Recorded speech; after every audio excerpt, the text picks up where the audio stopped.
Diascofoot, le miroir du football de la diaspora congolaise.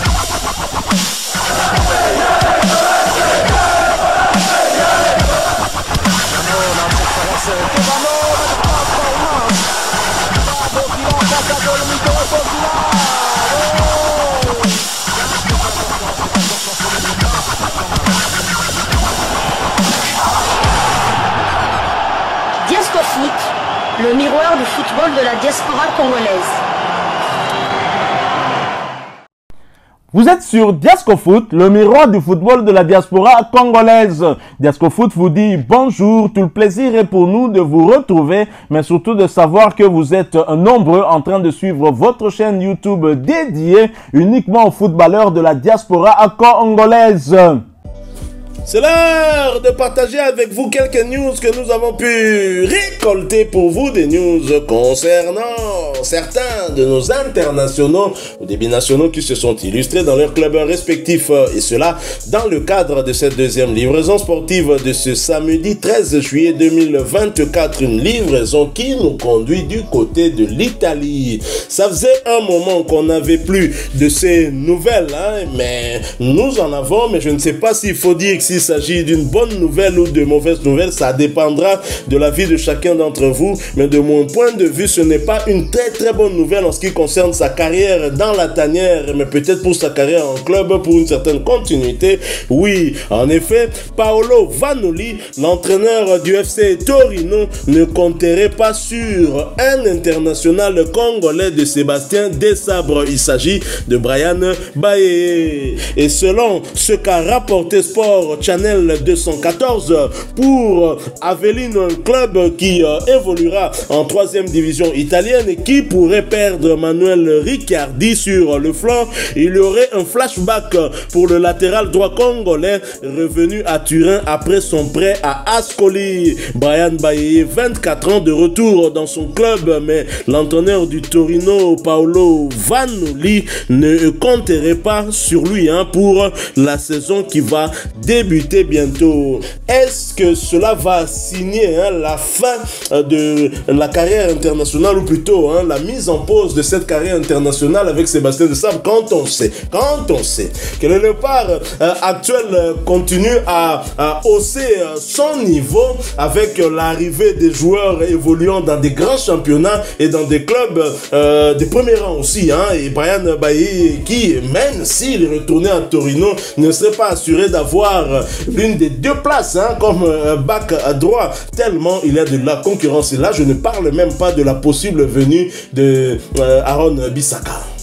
Lorsque j'avais vu la photo de Baye s'entraînant avec l'équipe de Torino, j'ai poussé comme un ouf de soulagement. Je me suis dit, enfin, il va recevoir sa chance dans le deuxième club de Turin qui évolue en Série A italienne. J'étais vraiment très content. Mais là, ça m'a coupé vraiment les jambes. Donc, même pas Série B, même pas Série B, mais Série C. Donc, Baye va quitter la série B pour aller voir du côté de la série C. J'espère que ça va pas se faire et qu'il aura une autre proposition, mais ça semble vraiment compliqué. Donc série C, 3e division italienne.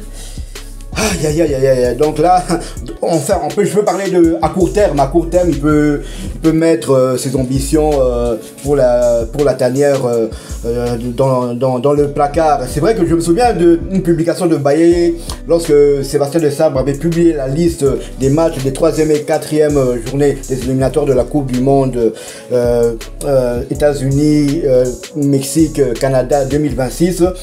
Il avait publié dans sa liste qu'il était déçu de ne pas figurer sur cette liste. Il avait dit qu'il allait continuer de travailler d'arrache-pied pour récupérer sa place au sein de la tanière. Mais là, tu veux récupérer ta place à la tanière, mais tu vas aller te rendre du côté de la série C. Là, c'est carrément pour dire au revoir.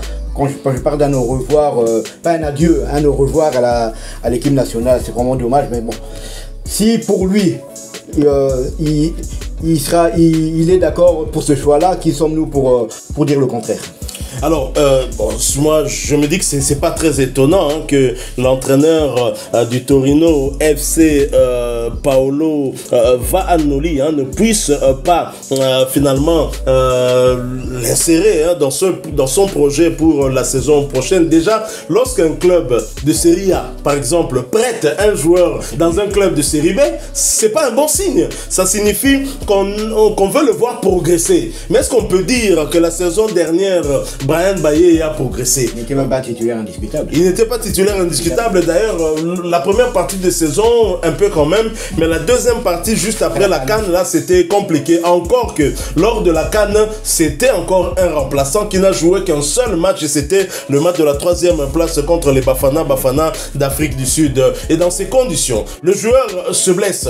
Il se blesse, il n'a plus de temps de jeu dans les jambes. Revenant dans son équipe parce que son prêt a pris fin, je ne vois pas cet entraîneur-là le garder, puisque déjà, pour quelle raison on l'avait libéré pour aller en prêt? C'était pour lui donner l'occasion d'avoir un peu plus de temps de jeu, mais qui n'aura pas servi à grand-chose. Bon, maintenant, de là à Ascoli aussi relégué hein, en série. En série C, changer de club et aller en série C, là, c'est vraiment un problème. Hein. Je pense que son agent devrait peut-être essayer de lui trouver au minimum un club de série A, de série B, mais encore que ce n'est pas garanti, parce que dans l'entretemps, dans la tanière, on a encore haussé le niveau de concurrence dans ce compartiment, même si Axel Tuanzebe n'est pas un back droit de formation, mais on le sait qu'avec son club Ipswich en Championship, il avait souvent dépanné de ce côté-là. Il a fait de la plus belle des manières, surtout lors de ce match de la 3e journée des éliminatoires du mondial face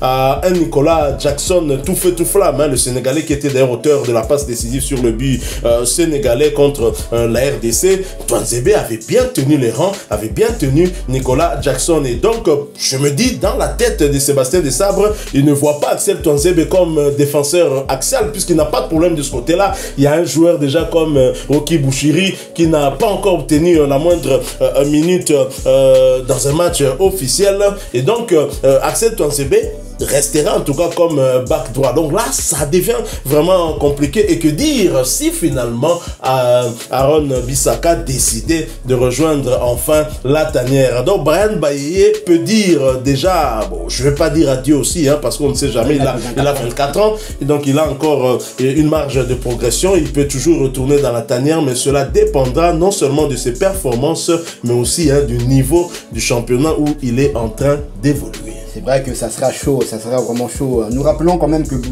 Baye, c'était le Benjamin de l'équipe lors de la dernière CAN en Côte d'Ivoire, 24 ans, c'était le plus jeune Baye qu'on avait vu à l'œuvre lors du match de la 3e et 4e place face à l'Afrique du Sud. Il était titulaire sur son flanc.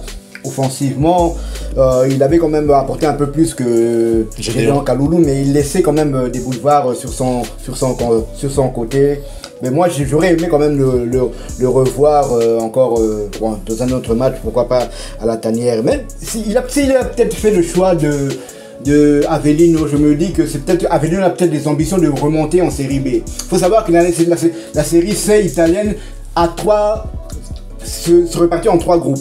Groupe A, groupe B et groupe C. Avellino était dans le groupe C et ils avaient terminé 2e. Or, il n'y a que les premiers de chaque série, chaque groupe qui monte en première division. Donc je me dis, en terminant 2e la saison dernière, peut-être que cette année, ils ont aussi l'ambition de remonter en série B. Et c'est peut-être pour ça que Baye veut bien accepter ce défi, ce challenge de remonter avec Avellino en série B. On l'espère pour lui, mais dans l'entretemps, sa carrière dans la tanière sera mise en veilleuse. Hein, parce que je ne vois pas Sébastien Desabre recruter un joueur qui évolue en 3e division. Walezaba Léopard, déjà, lorsqu'il était en série B,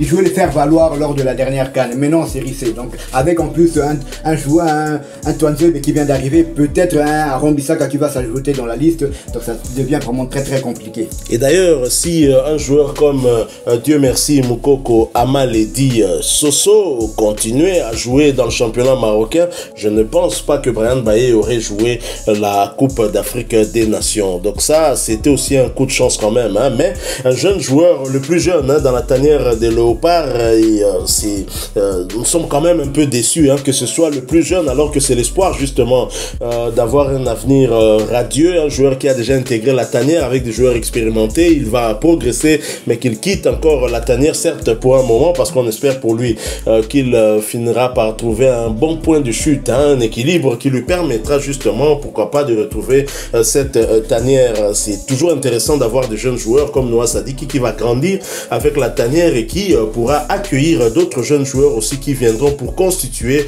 les Léopards de demain, hein, cette force qui nous permettra, pourquoi pas, de réaliser d'autres objectifs. Déjà, nous avons deux objectifs devant nous, la CAN 2025 ainsi que la Coupe du Monde 2026 qui nous tiennent vraiment à cœur. Voilà, nous sommes arrivés à la fin de ce sujet concernant Bryan Bailly. On n'avait plus de ces informations, on savait qu'il était blessé et qu'il n'avait pas terminé la saison, mais là, il est retourné du côté du FC Torino, un club qui évolue du coup dans la Serie A italienne, première division. Bryan Bailly ne compte pas, son entraîneur de Torino ne compte pas sur lui et donc il est sollicité par un club de Série C, troisième division italienne. Bon, visiblement, il va évoluer de ce côté-là, affaire à suivre. Si vous avez aimé ce sujet, laissez-nous un maximum de j'aime. Merci de partager avec nous en commentaire votre point de vue. Abonnez-vous si vous êtes nouveau sur cette chaîne Diasco Foot, parce que nous sommes le miroir du football de la diaspora congolaise. Agrandissez la famille. Nous sommes déjà à 22 000 abonnés et nous ambitionnons d'atteindre les 23 000 d'ici quelques semaines. Alors continuez à vous abonner. N'oubliez pas d'activer la petite cloche de notification histoire de ne plus rien manquer des prochains sujets que nous allons vous proposer. Encore une fois, merci à vous, avec espoir de vous retrouver bientôt dans un autre sujet d'actualité. En attendant, portez-vous bien et Diasco Foot vous dit au revoir.